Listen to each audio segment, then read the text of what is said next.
자, 우리가 지난 시간에는 성경을 공부하는 목적에 대해서 우리가 공과를 함께 나눴습니다. 우리가 성경을 공부하는 목적, 첫 번째, 구원받기 위해서죠. 두 번째, 우리가 구원을 받았으면은 하나님의 자녀로서 성장하기 위해서예요. 그렇죠? 자, 이거 더 나아가서 보면은 우리가 우리만 알기 위해서가 아니에요. 자, 여러분, 예수님의 대속의 은혜로 값없이 구원받았다는 거 다 믿으시잖아요. 그렇죠? 주변에 있는 사람 중 누군가는 이것을 몰라서 구원받지 못하고 이것을 몰라서 영적으로 성장하지 못하고 있는 사람이 많이 있다. 그렇기 때문에 우리가 이것을 전달하기 위해서라도 우리는 성경을 더 열심히 공부를 해야 되겠죠. 성경에서 구원이란 무엇일까요? 절대 거룩하시고 공의로우신 하나님께서 저같이 그 은혜를 받기에 합당하지 않은, 자격도 없는 타락한 죄인에게 전적으로 은혜로 베풀어 주시는 선물이 구원입니다. 우리 중에 누군가 자격이 있어서 그럴만해서 구원받은 사람은 우리 중에 한 명도 없다는 것입니다. 그럼에도 불구하고 우리가 이 하나님의 선물인 구원을 받기 위해서 하나님께서 지정해 주신 사람의 역할이 있다 라는 것입니다. 그것이 바로 오늘 우리가 두 번째로 나눌 공과인 회개와 믿음이라는 이 두 요소입니다. 우리가 오늘 이 주제에 대해서 한번 살펴보고자 해요. 자, 사도행전 20장 21절을 보면은 이런 말씀이 있습니다. 이방인의 사도로 부르심을 받은 바울이 이렇게 기록합니다. 유대인들과 그리스인들에게도 하나님을 향한 회개와 우리 주 예수 그리스도를 향한 믿음을 증언하였노라. 자, 이방인을 위해 부르심을 받은 이 사도가 이방인이든 유대인이든 증언한 두 가지 요소가 무엇이었냐? 회개와 믿음이었다는 것입니다. 제가 결론부터 말씀드릴게요. 회개와 믿음은 결코 분리할 수 없는 하나의 요소이다. 동전 500원짜리 요즘에 제가 거의 못 봤는데 그 500원짜리 뒤에 무슨 그림이죠? 핫그림 그려져 있었나요? 그리고 그 동전을 뒤집으면 500이라는 숫자가 써져 있죠. 핫그림도 500원이고 500이라는 숫자도 500이에요. 그렇죠?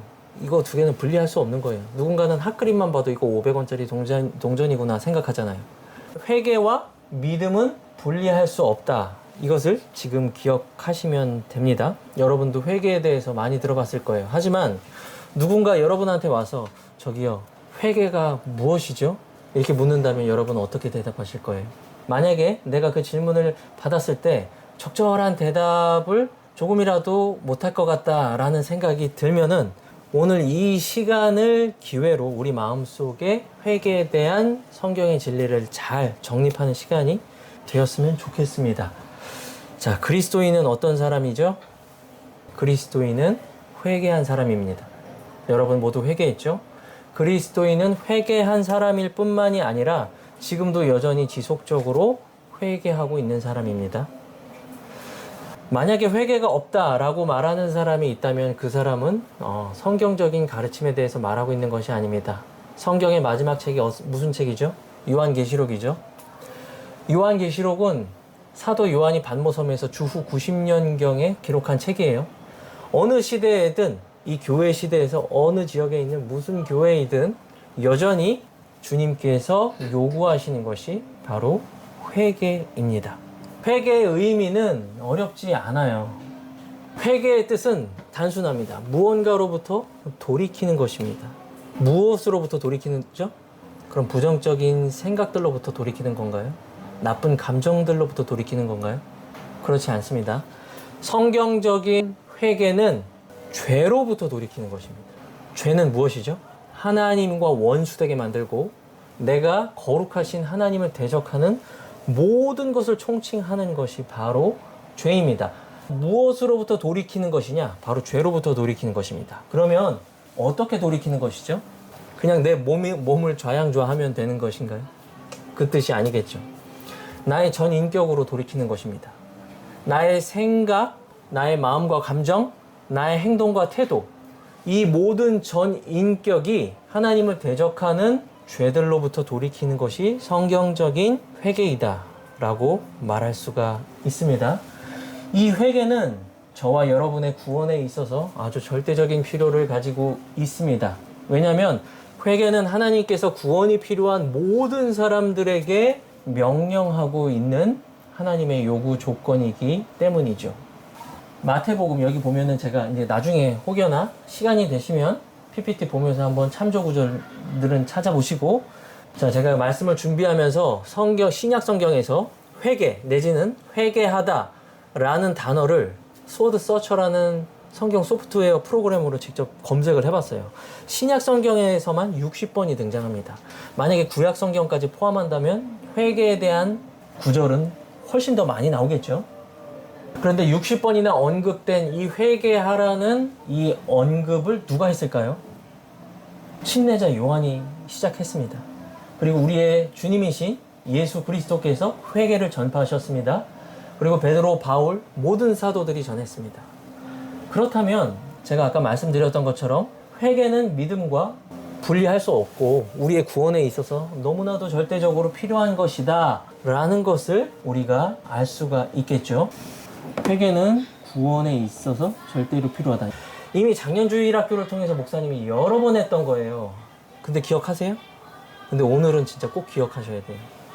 회개에 대해서 누가 물어본다면 여러분이 정확히 말해줘서 가르쳐줄 수 있어야 돼요. 동생들이건 주변에 믿지 않는 사람들이건.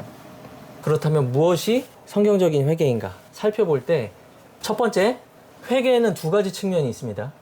두 가지 측면의 회개가 있다는 것을 여러분이 기억할 필요가 있습니다. 첫 번째 회개는 생명을 얻는 회개라고 합니다. 누군가는 이것을 구원받을 때 하는 회개이기 때문에 구원의 회개라고 말하기도 하고 복음적 회개라고 말하기도 하고, 이 회개는 반복되지 않는 일평생에 단 한 번의 회개이기 때문에 단회적 회개다 라고 말하기도 합니다. 부르는 것은 여러 가지지만 그 속성을 보면 한 가지예요. 이것은 일평생에 한 번 하는 구원이다 라는 것입니다. 자, 사도행전 10장에서는 이방인 고넬료가 등장합니다. 자, 여러분 읽어서 잘 알고 있을 거예요. 이 이방인 고넬료는 예수님을 믿고 모든 죄를 용서받고 성령님을 선물로 받았습니다. 그리고 그 다음 장인 사도행전 11장에서는 이 소식을 들은 모든 예루살렘에 있던 유대 그리스도인들이 이렇게 말합니다. 하나님께서는 이방인들에게도 생명에 이르는 회개를 주셨도다 라고 하나님께 영광 돌리면서 말을 합니다. 여러분 모두 구원받을 때 어떻게 받았죠? 여러분 죄인이라는 것을 믿고 자각하셨죠? 그리고 예수님께서 이런 나를 위하여 십자가에 죽으시고 묻히셨다가 부활하셨다라는 것을 믿고 구원을 받았습니다. 단순히 이것을 믿었을 뿐만 아니라 그때 이 생명을 얻는 일평생에 단 한 번의 회개가 동시에 이루어졌다는 거예요. 여기서 헷갈리는 사람이 있어요. 무엇이 헷갈리냐? 그렇다면 내가 구원받을 때 이런 회개가 필요하다면은 내가 행위로 구원받는다? 라고 생각하는 사람들이 있어요. 내가 무슨 특정한 죄들로부터 돌이켜야지만 구원을 받는 것인가? 만약에 그렇다면은 내가 여태까지 살아오면서 지었던 모든 죄들, 내 마음속에 스쳐 지나간 생각과 말들까지 다 회개해야 된다는 말이잖아요. 그 중에 하나라도 회개 못하면 구원받은 것이 아닐 수도 있죠 라고 이렇게 생각하는 사람들이 있다는 거예요. 여기서 잘 이해해야 됩니다. 생명을 얻는 회개, 일평생에 내가 구원을 받을 때 하는 단 한 번의 이 회개는 단순히 내가 생각하고 있는 특정한 죄가 아니라 죄의 존재 자체로부터 돌이키는 것을 의미합니다. 성경에 보면은 율법에서 무언가를 허용하는 명령, 그리고 무언가를 금지하는 명령 합쳐서 613가지의 계명이 등장합니다. 자, 여러분 예수님 믿고 구원받을 때 그 이 613가지 모든 조항들 다 회개했어요? 그렇지 않죠. 죄의 존재 자체로부터 내가 돌이켜서 회개하는 게 무슨 뜻이냐? 그럼 나는 죄인이고 죄 가운데서 태어났고 내가 짧게 살았던 길게 살았던 내가 살아오면서 행한 것은 거룩하신 하나님을 대적하고 하나님과 원수되는 일을 행한 것밖에는 없습니다 라고 내 머리로 알고 마음으로 그것을 슬퍼하고 그 모든 죄의 전 존재로부터 돌리는 그 행위가 바로 복음적 회개, 생명을 얻는 회개, 단회적인 회개라고 보는 거예요. 여러분 모두 다 그런 회개 하셨어요? 이 회개는 우리를 생명으로 인도한다. 그래서 유대 그리스도인들이 이방인 고넬료의 구원을 듣고 하나님께서 이방인에게도 생명을 얻는 회개를 주셨도다 라고 이렇게 말한 거예요. 이제 헷갈리지 마셔야 되는 게, 이제 이렇게 생명을 얻는 회개를 통해서 여러분처럼 구원받고 침례에 순종해서 한 지역교회에 더해졌습니다. 이제 여러분은 과거의 모든 죄를 다 낱낱이 회개하진 않았지만 죄 존재 자체로부터 돌이켜서 하나님께로 가고, 또 사도 바울이 말한 것처럼 주 예수 그리스도를 향한 믿음으로 구원을 받았습니다. 이제 하나님의 자녀가 되었어요. 이제 여러분 완벽해요? 구원받은 이후로 죄 한 번도 안 졌어요? 그렇지 않죠? 지금도 여전히 나는 연약한 육신 가운데 살면서 죄를 짓습니다. 그렇죠? 왜냐하면 나는 아직 몸이 영광의 부활의 몸으로 완전하게 되지 않았기 때문입니다. 그래서 우리는 일상에서 지속적으로 회개할 필요가 있습니다. 이것이 바로 두 번째 회개인 일상생활에서의 회개라고 볼 수 있어요. 제가 아까 초두에 뭐라고 얘기했죠? 그리스도인은 어떤 사람입니까? 그리스도인은 회개한 사람입니다. 또 그리스도인은 지금도 여전히 지속적으로 회개하고 있는 사람입니다가 바로 이 두 가지 측면의 회개를 요약하는 문구입니다. 자, 만약에 여러분이 생명을 얻는 회개를 하지 않았다면, 그리고 그 이후에 여전히 일상생활에서 회개를 하고 있지 않다면 여러분 자신을 점검해 볼 필요가 있다는 것입니다. 이 생활의 회개는 영존하는 구원을 얻는 회개를 한 사람에게 따라오는 너무나도 자연스러운 열매입니다. 왜냐하면 우리 안에 생명이 있기 때문이에요. 생명을 얻는 회개를 한 사람은 죄에 대한 태도가 그 이후로부터 달라집니다. 죄를 바라보는 시각 자체부터가 달라집니다. 이전에는 나한테 너무나도 당연했던 행동과 말과 태도들이 비록 내가 그것을 완전히 극복하지는 못했지만 그것을 대하는 게 불편해지는 것을 넘어서 내가 영적으로 성장하면 성장할수록 그것이 하나님을 슬프게 해드리고 근심하게 해드리고, 자녀로서 어떻게 보면 내가 하늘 아버지께 불효하는 것이죠. 마음이 슬프고 부담스럽습니다. 그래서 내가 죄를 짓지 않기 위해 분투하고 싸우지만 연약함으로 인해 죄를 지을 때도 있다는 것이 지금 현재 우리의 경험이죠. 그러면은 우리는 어떻게 해야 됩니까? 나는 한번 구원받았을 때 회개했으니까 나한테는 회개가 필요 없다고 말할 것입니까? 그렇지 않죠. 제가 아까 말씀드렸죠. 마지막 사도까지도 끊임없이 교회에게 회개를 촉구했습니다. 주님께서 소아시아에 있는 7 교회에게 끊임없이 회개를 요구한 것을 보면 알 수 있죠. 이 회개의 목적은 무엇이냐? 내가 이제 구원받았기 때문에 여러분은 하늘나라의 왕자이고 공주입니다. 정말 이 신분은 여러분이 사실은 다 느끼고 완벽히 이렇게 체감을 할 수가 없어요. 하지만 우리가 느끼지 못할지라도 이 놀라운 신분을 하나님께서 허락해 주셨습니다. 그렇다면은 이제 이 신분에 걸맞는 삶을 살아야 될 거 아니에요? 나는 하나님의 아들이고 하나님의 딸이기 때문에 이 신분에 걸맞는 삶을 살아야 됩니다. 여러분, 왕자와 거지 이야기 들어보셨죠? 하루아침에 신분이 바뀌어도 거지처럼 살았던 나는 왕자가 돼도 여전히 좀 거지처럼 살 수밖에 없는 습성이 있어요. 그런데 왕궁에서 이제 특별한 교육을 받잖아요. 이제 왕자처럼 살기 위한. 그러다 보면 내가 왕자처럼 변해가는 거예요. 그거와 똑같다고 생각합니다.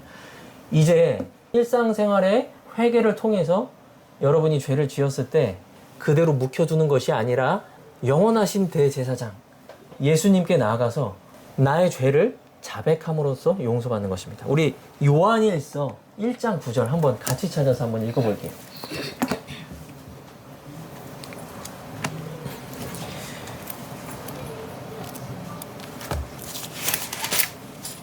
요한일서 1장 9절.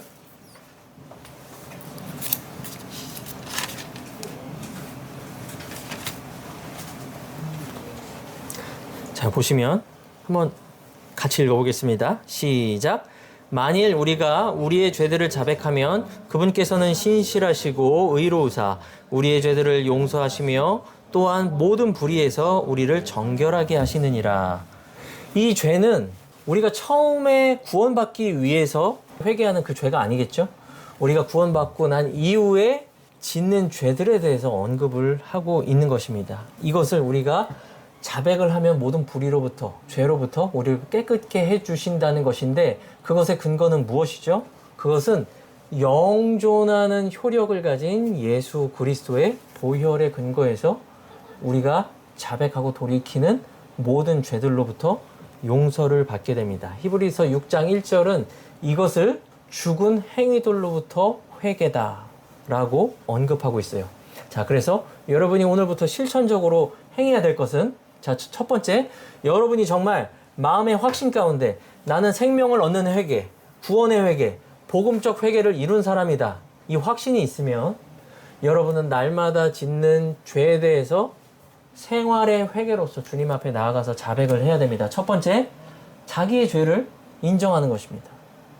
두 번째, 자기가 인정한 죄를 자백하는 것이겠죠. 세 번째, 자신이 인정하고 자백한 것들을 마음으로부터 슬퍼하고 돌이키는 것. 이것이 우리의 삶 가운데 계속 이어져야 된다는 것입니다. 우리는 한 번만 구원을 받아요. 그렇죠? 여기서 두 번 구원받는 사람이 있어요? 세 번 구원받는 사람이 있어요? 없습니다. 그렇기 때문에 생명을 얻는 회개가 단회적인 구원인 거예요. 우리가 첫 번째로 구원받은 게 확실하고 진실하다면 그 구원은 취소되지 않고 영원한 것입니다. 그렇기 때문에 구원을 얻는 회개를 통해서 생명을 얻은 하나님의 자녀들은 이 일상생활의 회개를 통해서 하나님과 지속적으로 친밀한 관계를 유지해 가는 것입니다. 한번 생각해 보세요. 여러분의 삶을 한번 되돌이켜 보세요. 일상생활 속에 회개를 통해서 하나님과 지속적으로 친밀한 관계를 유지하고 있나요? 이것은 우리 각자 스스로 질문해 볼 필요가 있다는 것입니다. 자, 우리가 또 회개에 대한 잘못된 오해나 가르침들이 있습니다. 첫 번째가 자백은 곧 회개이다 라는 것입니다. 방금 요한일서 1장 9절을 읽었을 때 자백하면 용서해 주신다고 했는데, 우리는 성경 단어만 보면 안 되고 문장을 봐야 되고, 문장보다 구절을 봐야 되고, 구절보다 장을 봐야 되고, 장보다 책을 봐야 돼요. 항상 성경 한 구절이나 단어는 성경 전체에 조명해서 해석을 해야 된다는 것이죠. 자백이 회개의 한 부분인 건 맞습니다. 하지만 자백이 회개의 전부는 아닙니다. 왜냐? 성경을 보면은 자백은 하지만 여전히 회개를 이루지 못한 많은 인물들이 등장하기 때문입니다. 이집트의 파라오 아시죠?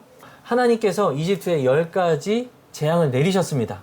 그때 파라오가 내가 이번엔 죄를 지었다, 내가 잘못했다 라고 입술로 자백합니다. 그런데 어떡하죠? 끊임없이 이스라엘 백성을 괴롭히죠. 홍해에 자기 군대가 수장이 될 때까지 끊임없이 이스라엘 백성들을 괴롭힙니다. 행동의 변화가 없다는 것이죠. 그리고 모압의 거짓 예언자 발람은 모압 왕 발락으로부터 이스라엘 백성을 저주하라는 명령을 받습니다. 하지만 내가 죄를 지었다라고 고백하면서도 여전히 돈을 위해서 이스라엘 백성을 저주하려고 시도하죠. 결국 저주하지 못하지만 사울 왕을 보세요. 다윗을 죽이려고 그렇게 노력했습니다. 하지만 내가 잘못했다 여러 차례 고백했지만 어떡하죠? 끊임없이 다윗을 죽이려고 시도하죠. 유다는 말할 것도 없습니다. 내가 무지한 피를 흘려서 배반하여 죄를 지었노라. 정말 얼마나 구구절절한 자백입니까? 그런데 어떡하죠? 회개에 이릅니까? 자살로 마무리하게 되죠. 자백 자체는 회개의 한 요소지만 회개 모두를 대변할 수 없다. 죄에 대한 인식과 고백, 이것은 시작입니다. 고백은 시작이에요. 그리고 전 인격적인 요소 가운데 우리 마음이 그 죄에 대한 슬픔을 느끼고 우리 태도, 의지적 결단을 내려서 방향을 전환하고 행동의 변화까지 이어지는 것. 이것이 성경이 말하는 회개예요. 내가 생각하는 회개를 생각하시면 안 되고 성경이 우리에게 요구하시는 회개를 우리 삶에 이루는 것이 하나님의 뜻이겠죠. 그리고 두 번째 잘못된 견해는 후회가 곧 회개이다라고 생각하는 것입니다. 자, 근데 여러분 한번 생각해 보세요. 이 세상에는 후회하는 사람들로 넘쳐나고 있습니다. 도박 중독자들을 보세요. 그 사람들은 평생 슬픔과 후회를 하면서 살아갑니다. 그럼에도 불구하고 도박을 끊지 못합니다. 후회가 회개인가요? 자, 이들의 후회는 삶의 선한 결실로 이어지지 않습니다. 슬프게도요. 아까 예수님을 배반한 유다를 살펴봤지만 유다도 후회했습니다. 그렇죠? 그러나 그것이 회개의 참된 열매로 이루어지지 못했습니다. 고린도후서 7장 10절을 한번 읽어볼게요. 고린도후서. 제가 읽어드리겠습니다. 고린도후서 7장 10절. 이는 경건한 슬픔은 회개를 이루어 후회할 것 없는 구원에 이르게 하나 세상의 슬픔은 사망을 이루기 때문이다. 라고 말씀하고 있어요. 자, 이 세상의 슬픔과 하나님의 뜻대로 하는 경건한 슬픔, 이 두 가지를 대조해서 보여주고 있죠. 자, 이 세상의 슬픔은 변화없는 멸망의 슬픔입니다. 하지만 경건한 슬픔, 구원에 이르는 변화를 이끌어 온다는 것이죠. 대표적인 것이 구약의 에서입니다. 에서는 눈물을 흘리며 후회했지만 회개의 열매를 맺지 못했다고 히브리서 12장 16, 17절을 읽어보시면 나옵니다. 그리고 두 번째, 경건한 슬픔, 하나님의 뜻대로 하는 근심은 누가복음 15장에 나오는 돌아온 탕자 이야기를 보시면 돼요. 탕자는 저 먼 타국 땅에서 자기가 얼마나 비루한 사람인지 생각했습니다. 마음으로 그것을 슬퍼했어요. 그리고 어떻게 했죠? 종국적으로는 자기의 태도와 행동을 변화시켜서 아버지께로 돌아갔습니다. 세 번째, 견해는 믿음이 곧 회개이고 회개가 곧 믿음이다 라는 생각입니다. 여러분 그런가요? 만약 이 말이 맞다면 아까 우리가 초두에 읽었던 사도 바울이 했던 말이 성립되질 않겠죠? 뭐하러 회개와 믿음을 다 언급합니까? 그리고 신약 성경을 보면은 회개와 믿음을 교차 사용하는 용례들이 너무나도 많이 나옵니다. 자, 그렇다면 이런 것들이 필요가 없겠죠.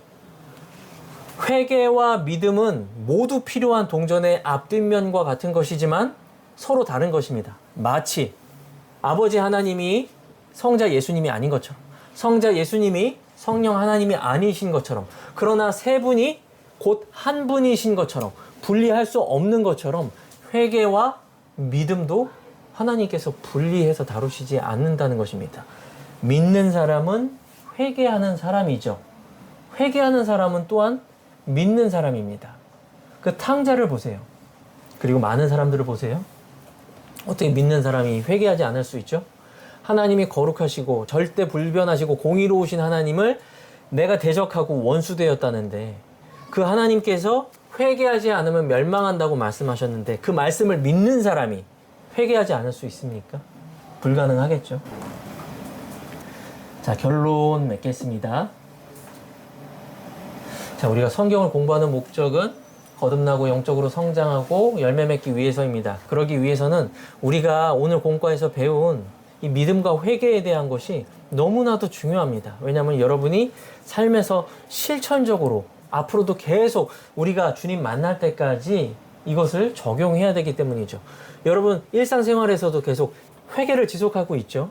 그래서 하나님과 친밀한 관계를 계속 유지하고 있고요. 그리고 그래야만 합니다. 만약에 하나님께서 오늘 우리가 배운 공과를 통해서 알게 하신 이 은혜의 수단들을 부지런히 활용하지 않는다면 어떻게 되죠?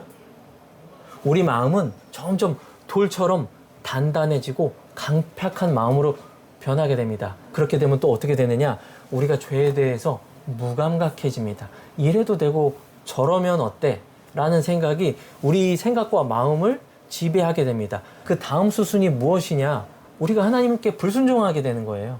죄에 대해서 경홀히 여기는 사람의 특징이 뭐냐면 하나님의 말씀에 순종하지 않고 자기 멋대로 살아가려고 하는 내 내적인 힘이 점점 증강됩니다.